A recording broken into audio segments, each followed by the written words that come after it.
కేసీఆర్ గారి మాటగా BRS party పక్షాన మీకు పూర్తి స్థాయిలో బీఆర్ఎస్ పార్టీ అండదండగా ఉంటుందని చెప్పడానికే ఇక్కడికి వచ్చాం.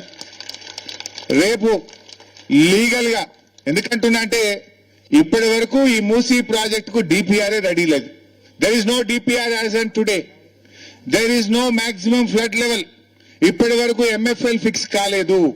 ఇప్పటి వరకు డిపిఆర్ తయారు కాలేదు. ఇప్పటి వరకు సోషల్ ఇంపాక్ట్ అసెస్మెంట్ జరగలేదు. ఏది లేకుండా నువ్వు నోటీస్ ఎట్లా ఇస్తావు?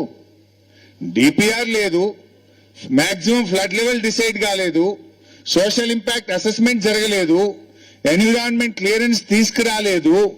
Without anything how will you give the notice?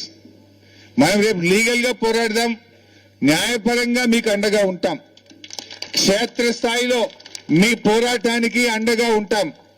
రేపు జరగబోయే బడ్జెట్ అసెంబ్లీ సమావేశాల్లో మీ అంశం మీద బీఆర్ఎస్ పార్టీ ఎంత దూరమైన పోరాటది, అసెంబ్లీని స్తంభింపజేసైనా మీకు అండగా మేము నిలబడతాం. అన్ని రకాలుగా బీఆర్ఎస్ మీకు సపోర్ట్ గా ఉంటుంది.